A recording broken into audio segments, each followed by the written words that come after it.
They walked forward in daylight, in full view of their allies. No gunfire, no screams, no retreat. Just a line of men moving in formation, boots striking dry earth, rifles held close, disappearing into something that should not have been there. Witnesses would later struggle to describe it. Some called it fog, but even as they said the word, it never felt right. This was not drifting mist or morning haze. It did not roll in from the sea or thin out under the sun.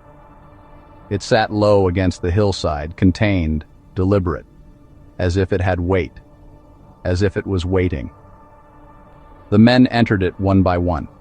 The first vanished almost instantly, then the next and the next. No shots were fired, no warning was shouted, no signal was given to stop the advance.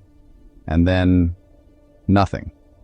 No bodies returned, no prisoners were reported, no clear record of what happened once they crossed that invisible threshold, only silence. What makes this harder to accept is not just that they were lost, but how visible it was. This was not a patrol that vanished under cover of darkness. This was not a unit swallowed by chaos at night. This happened slowly, in open terrain, during an active military operation, while others were watching.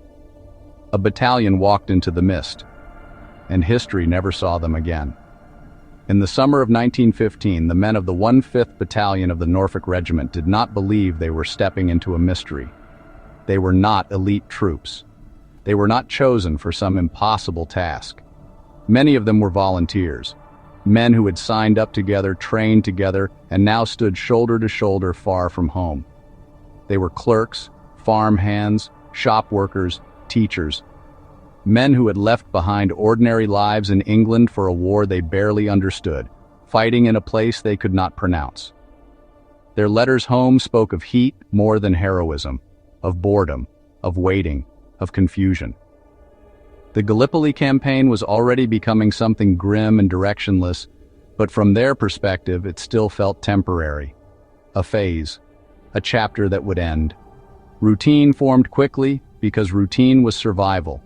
Wake before sunrise, pack equipment, check rifles, wait for orders, march, stop, wait again.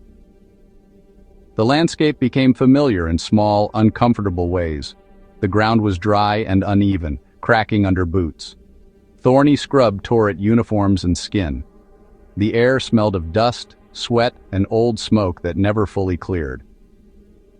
Officers gave orders that were followed without debate, not because they were always clear, but because hesitation felt worse than obedience. On August 12th, the battalion received new instructions. They were to advance. Nothing about the order felt dramatic. There was no speech, no sense of finality, just another movement forward in a campaign defined by incremental pushes and unclear objectives. They gathered their gear, they formed up, and they began to move. The morning air was heavy, not cold, not hot, just thick, pressing down on everything, as if sound itself struggled to travel. The battalion advanced toward a wooded area near Hill 60. Other Allied units were positioned nearby, some watching from a distance, some preparing for their own movements. This was not an isolated action. It was part of a larger operation, unfolding piece by piece. At first, nothing felt wrong. Then they noticed the cloud. It rested low against the ground, separate from the sky above it. Unlike normal mist, it did not drift or stretch. It had edges, boundaries. It sat where it was, unmoving. The men approached it steadily. There was no order to halt, no signal to reassess. The advance continued as planned. Observers later recalled that the cloud was dense enough to swallow visibility almost immediately. As the first soldiers stepped into it, they vanished from sight within seconds. The rest followed. One by one, the line shortened. There was no sound of battle, no exchange of fire, no sudden movement suggesting resistance. Minutes passed, then more. Those watching waited for something, anything to break the stillness. A retreat, a signal flare, the sound of gunfire rolling across the hills. Nothing came. The cloud remained where it was, heavy and unmoving. When the last man disappeared into it, the hillside went quiet. Eventually, the cloud lifted. The ground beyond it was empty. No bodies lay scattered. No wounded crawled back. No discarded equipment marked the path of an engagement. It was as if a battalion had simply been erased. At first, the explanation seemed straightforward. They must have been captured. Ottoman forces could have overwhelmed them quickly, taking prisoners and moving them away before anyone could react. In the confusion of Gallipoli, records were incomplete, communications unreliable. Prisoners vanished into systems that rarely left clean trails. This explanation was accepted easily, almost gratefully. Families were told to wait. Days passed, then weeks. No lists appeared with their names. No camps reported receiving a group matching their description. No negotiations mentioned them. As time stretched on, the silence became heavier than the uncertainty. After the war, when questions were formally raised, the Ottoman government responded plainly. They had no record of engaging that battalion, no record of taking prisoners, no record of a battle in that location at that time. The explanation collapsed.